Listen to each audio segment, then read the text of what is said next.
Query from Mohali, Punjab, my state. Unable to balance family and professional life, giving less time to my practice. Family demands more time. My kid comes with me to my clinic. He's 4 years old, so my practice suffers. See, this is a brutal truth in today's times. We all know that family sizes have shrunk. We are living more into nuclear families, or even if there are, you can say, joint families, there are very less people, you can say, taking care. But having said that, I don't know your full situation, who all is in your joint family or extended family. But yes, the grandparents are the biggest support for any kid, and of course for any daughter-in-law. So that is the first suggestion I would give. If you have that option available, utilize that option. Secondly, family demanding more time, it's but obvious. Many of us make clinic as our main goal. एक clinic चलाना है, clinic में बैठना है, बैठे रहेंगे तो patient आएगा. Remember, any civilized citizen will work for 7 to 9 hours. Average is 8, we all know that. 7 to 9 hours is what any civilized person would work. Why I'm saying is, that is because you need to understand work is just a part of your life. So clinic is also just a part of your life. Clinic is not your life. You have to live beyond that. You need to have time for a good sleep. Again, 7 to 9 hours. You need to have time for yourself. The most important thing that we ignore, the me time. We all need to spend at least 15 to 30 minutes with ourselves. Then if we have kids, we need to spend time with our kids. There needs to be own relaxation time. There needs to be a family dinner time. There needs to be, you can say, gossip time. These things have started, you can say, going down. Like I see people working till late night in clinic. So they have come late home. They will sleep late, have dinner late, sleep late. And then next morning, I'm not talking about you, my dear colleague. So they get up late and the kids have left by school by then. So they meet their kids only on Sundays, technically. They see their kids growing up in the bed only. That is a brutal reality. So work is a part of your life. Don't make it your total life. For females, those who have younger kids and no external support in the form of grandparents, cut it down to 6 hours. That is what I would recommend. 6 hours of dentistry, but then your time should be suitable around that time when your kid is not around. That may mean changing your clinic time till the time the kid starts going to the big school, which is, I'm sure, will start happening very soon if the kid is 4 years plus. So make up your clinic time around that time. So the patients have to be informed and they'll adjust exactly in that sense.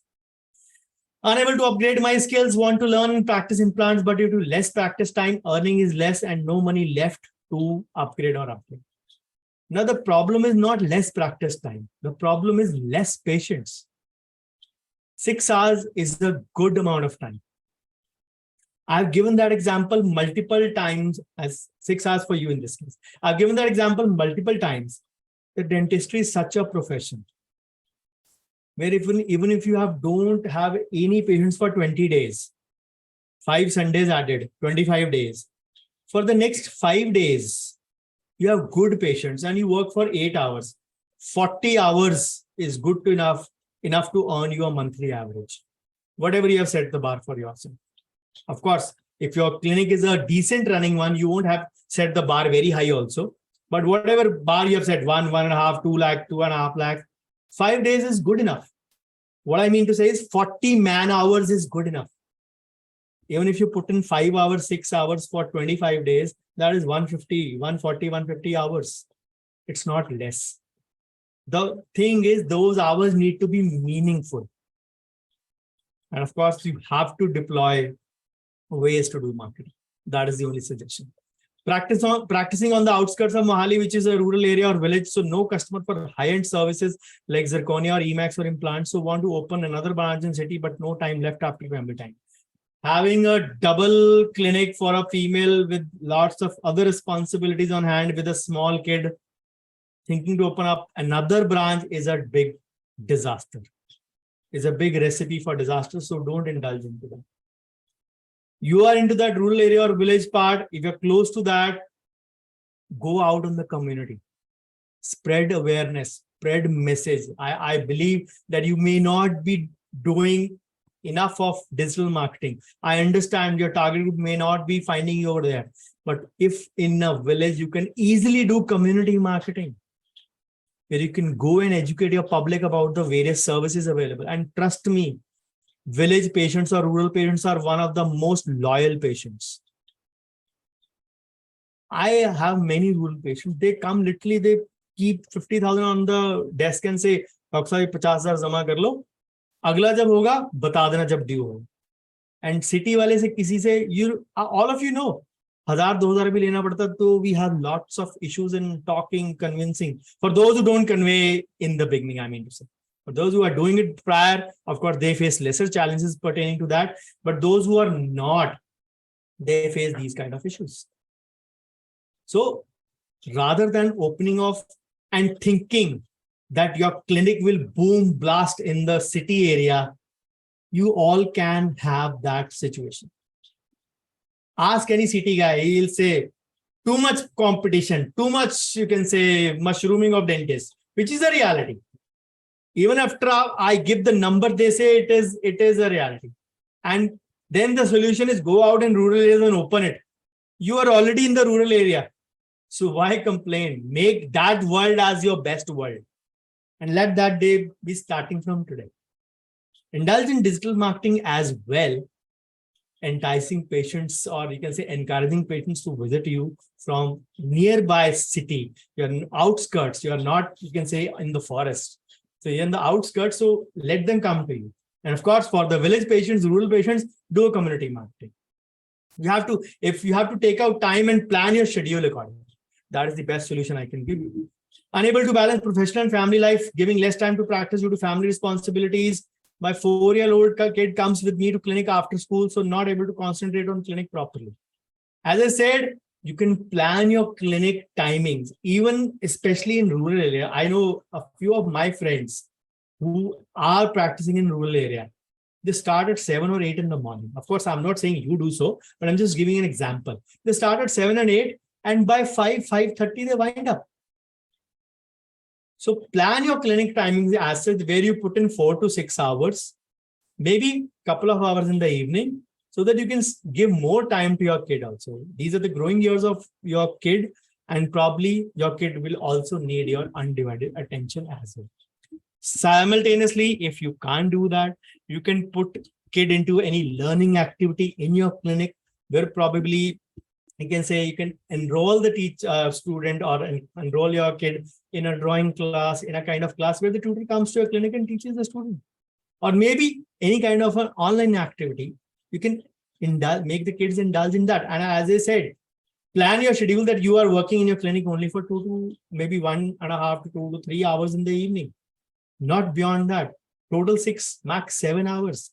Divide more into the morning half when the kid is at school, and accordingly. So you have to do some smart planning and arrive at the solution, rather than thinking that the kid will grow old and go to college.